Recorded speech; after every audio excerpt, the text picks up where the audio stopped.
السلام علیکم ناظرین، آج ہم بات کریں گے اس شخص کے بارے میں جو آج پوری دنیا میں اپنی قابلیت اور شارپ میموری کی وجہ سے مشہور ہے۔ آپ نے بھی اس شخص کو کہیں نہ کہیں سپیچز دیتے ہوئے دیکھا ہوگا، جو کسی بھی مذہب کے کسی بھی سوال کا جواب سیکنڈز میں دیتے ہیں، جن کے ذریعے آج تک بہت سارے لوگوں نے اسلام قبول کیا ہے۔ جی ہاں، ہم بات کر رہے ہیں ڈاکٹر ذاکر نائک کے بارے میں۔ اگر آپ ڈاکٹر ذاکر نائک کے بارے میں جاننا چاہتے ہیں تو ویڈیو کو پورا دیکھیے۔ ہماری چینل کو سبسکرائب کیجیے، لائک اور کومنٹ کر کے ہماری حوصلہ افزائی کیجیے۔ ڈاکٹر ذاکر نائک کا پورا نام ڈاکٹر ذاکر عبدالکریم نائک ہے، جو کہ 18 اکتوبر 1965 کو ممبئی میں پیدا ہوئی۔ شروعات میں doctor Zakir Naik medical science کے اسٹوڈنٹ تھے اور بعد میں ڈاکٹر صاحب نے ٹوپی والا نیشنل میڈیکل کالج میں MBBS کی ڈگری حاصل کی۔ 20 سال کی ہی عمر میں انہوں نے اپنے مذہب اسلام کو اسٹڈی کرنا شروع کیا اور دیکھتے دیکھتے وہ پوری دنیا میں مشہور ہو گئے، اور آج دنیا بھر کے 10 بڑے عالمی دین میں ان کا نام شمار ہوتا ہے۔ وہ اپنے استاد احمد دیدات سے بہت متاثر تھے اور انہی کے نقش قدم پر چلنے لگے۔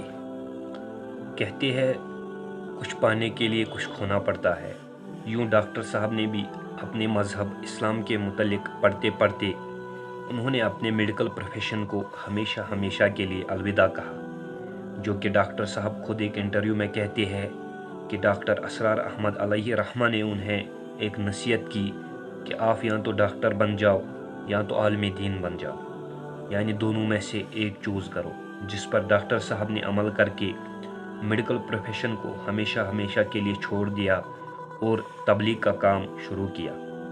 ناظرین، دیکھا جائے تو پچھلے 24 سالوں میں ڈاکٹر صاحب نے 2000 سے زیادہ پبلک سپیچز دیے ہیں 40 سے زیادہ ممالک میں، اور 4000 سے زیادہ انویٹیشن آج بھی ڈاکٹر صاحب کو دنیا بھر سے مل رہے ہیں۔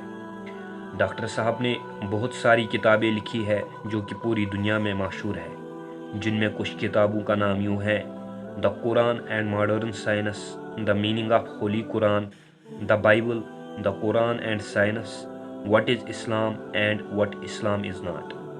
ڈاکٹر صاحب نے اپنی محنت سے پوری دنیا میں نام کمایا ہے، لیکن اسی بیچ ایک ایسا دور بھی آیا جب ڈاکٹر صاحب کو کچھ ممالک میں بین کیا گیا، جن میں انڈیا، بنگلہ دیش، کینیڈا، سری لنکا اور یونائٹڈ کنگڈم جیسے ملک شامل تھے۔ لیکن اللہ تعالیٰ کا فرمان ہے وَتُعِزُّ مَن تَشَاءُ وَتُذِلُّ مَن تَشَاءُ۔ اللہ تعالیٰ نے ڈاکٹر صاحب کی عزت میں اور اضافہ کیا اور ڈاکٹر صاحب نے تبلیغ کا کام نہیں چھوڑا۔ آج بھی ڈاکٹر صاحب کے دنیا بھر میں ملینز فالوور ہیں۔ ایک سروے کے مطابق قطر میں فیفا ورلڈ کپ سٹارٹ ہونے سے پہلے ڈاکٹر صاحب سے متاثر ہو کر قریب 550 لوگوں نے اسلام قبول کیا۔ ہزاروں لاکھوں لوگوں نے آج تک ڈاکٹر صاحب کے ذریعے اسلام قبول کیا ہے۔ اب بات کرتے ہیں ڈاکٹر صاحب کی میموری کی۔ آپ کے ذہن میں بھی یہ سوال آتا ہوگا کہ ایک انسان کی یادداشت اتنی تیز کیسے ہو سکتی ہے؟ کیسے ڈاکٹر صاحب کسی مذہب کے بھی سوال کو کچھ سیکنڈز میں ہی اس سوال کا جواب دے دیتے ہیں؟ تو حقیقت میں سوال جتنا مشکل ہے، جواب اتنا ہی آسان ہے۔ ڈاکٹر صاحب کی میموری کے پیچھے بہت سارے راز ہیں۔ ایک راز یہ ہے کہ doctor Zakir Naik medical doctor رہ چکے ہیں، اور دیکھا جائے تو ایک ڈاکٹر کو MBBS کے دوران بہت کم ٹائم میں بہت سارا سلیبس کمپلیٹ کرنا ہوتا ہے، جس وجہ سے ایک ڈاکٹر کا مائنڈ شارپ ہو جاتا ہے۔ اور یہ بھی ایک ریزن ہو سکتا ہے کہ جو دین کے کام میں جتنی دلچسپی دیتا ہے، اللہ تعالیٰ اسے اتنا ہی زیادہ علم عطا کرتا ہے۔ اب سوال یہ ہے کہ کیا doctor Zakir Naik photographic memory کے مالک ہے؟ جی ہاں، آپ نے صحیح سنا ہے، ڈاکٹر صاحب کو اللہ تعالیٰ نے اتنی قابلیت دی ہے کہ وہ کسی بھی چیز کو ایک بار دیکھ کر اسے یاد کر لیتے ہیں، جس کا ثبوت آپ کو انٹرنیٹ پر مل جائے گا کہ ڈاکٹر صاحب کا مائنڈ کتنا شارپ ہے۔ ڈاکٹر صاحب سے جو بھی سوال کیا جاتا ہے وہ ایسا جواب دیتے ہیں کہ سامنے والا مطمئن ہو جاتا ہے۔ ڈاکٹر صاحب قرآن پاک کے علاوہ بائبل، بھگوت گیتا اور دوسرے مذہب کے کتابوں کا بھی علم رکھتے ہیں۔